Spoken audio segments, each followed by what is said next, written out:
Hello, beautiful souls, and welcome to your weekly Astro Tarot. I'm going to talk a little bit about the astrology of this week before we get into the cards. This week is as Pisces as it gets. As we are closing out Pisces season, we are just being bombarded with this Pisces energy. Not only do we have the new moon in Pisces occurring on the 10th as our week begins in loose conjunction to Neptune, but the sun comes into closer and closer conjunction with Neptune as the week goes on, ending on the 17th in an exact conjunction. So this at 27 degrees of Neptune, or 27 degrees of Pisces. They're really interchangeable, right? Pisces is ruled by Neptune. And so as you can see, this is only intensifying these energies. We also have Venus on the 12th moving into the sign of Pisces. So we're swimming in the soup this week, you guys. We are in the kind of dancing between worlds. There's a very mystical energy, a very etheric energy. We might feel a little bit spacey. We may have a little bit of difficulty kind of grounding ourselves into reality because Pisces represents that 12th house. And as we said, ruled by Neptune, it is sort of like the gatekeeper between this world and the next. And so with Pisces energy, the veil is very, very thin. This is a great week for meditation.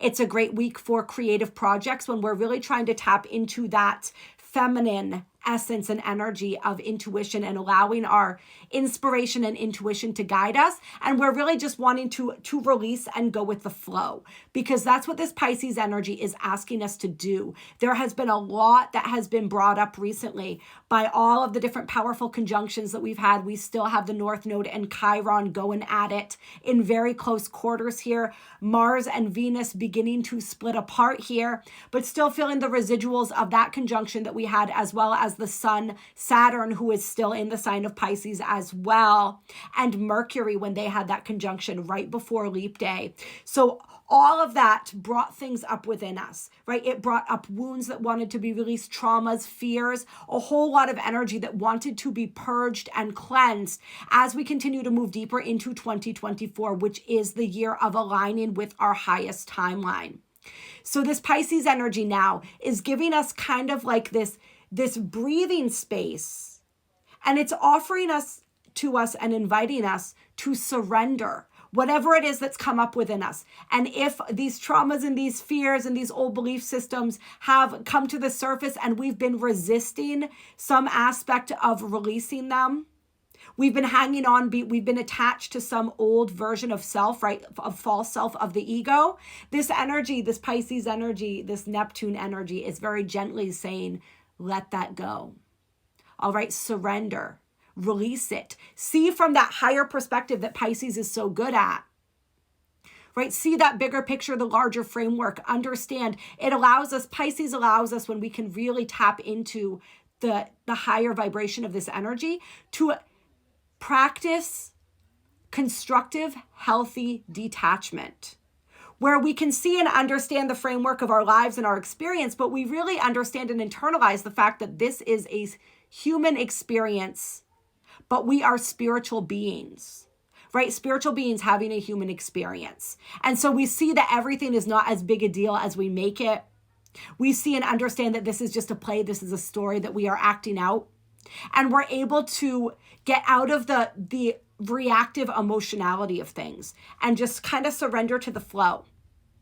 And we really have that opportunity to tap powerfully into our higher selves and our higher selves guidance. So meditate. There's going to be, like I said, it's going to be kind of a spacey week. It might be difficult to find our footing, to get grounded.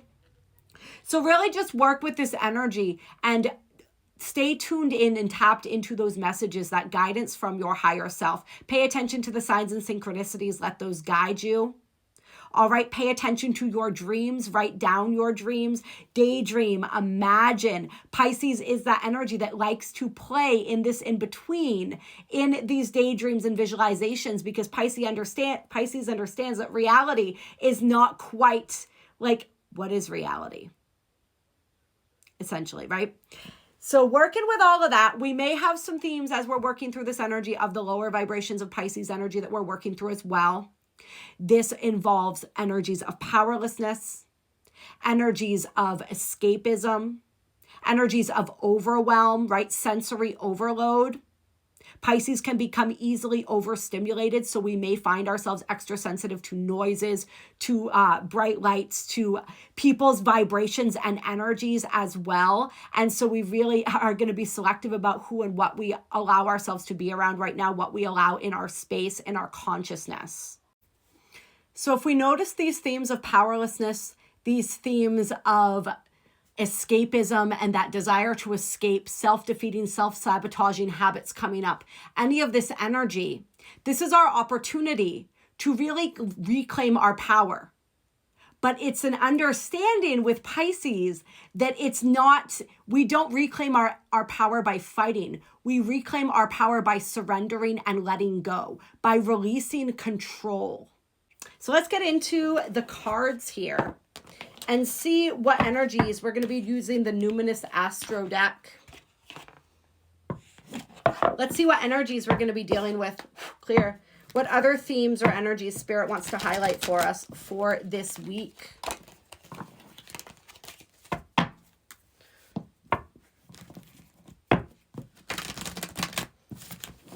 We will then, of course, be moving into the equinox on the 19th. And it is, I believe, during the new moon that we are going to have Mercury moving into Aries. So this is going to be a really empowering energy. This is going to at least help with some of the clarity, I think, because it's going to put our headspace, at least like bring our head out of the clouds a little bit. But it's not necessarily going to help with that reactiveness, right? There's a real fiery energy to Aries, of course, perhaps arguably the fieriest of the fire signs. So it's giving us some fire back, but it's not necessarily, we want to, especially with this mix of the Pisces and the Aries energies, we want to make sure that we are kind of curbing our tongue, that we're saying what we mean and meaning what we say. All right, we have the 1st house and the 10th house coming out. So this is definitely, we're feeling some of that Aries energy here, right? This is concerning the self. This is the house that Aries rules. And this is the house that Capricorn rules. And this is our reputation. So this week, there's perhaps a lot of kind of buzz and energy around that. There's this duality here, this focus for many on how we see ourselves and how others see us. And I feel like there's some clarity that people are going to be getting this week surrounding where there's disparity between the two, and really beginning to understand some of the underpinnings of why it is that we come off certain ways to people, why it is that people react in certain ways to us, the energy that we put out towards others, and the energy that we're creating in our own lives. There's a deep level of self-awareness. And perhaps this is because we are going so internal in so many ways as we move through this last week. So there's a lot of epiphanies and realizations around the self, around our own motivations, around our own limitations, as well as stepping into our strength as well. Stepping into our strength and stepping into our power. I see a lot of powerful achievement, some milestones being achieved for people this week, which is really, really beautiful energy. I see a lot of choices and options coming up for people as well. I'm going to continue this reading in another post for you guys if you're interested in hearing more about this. So find that next post.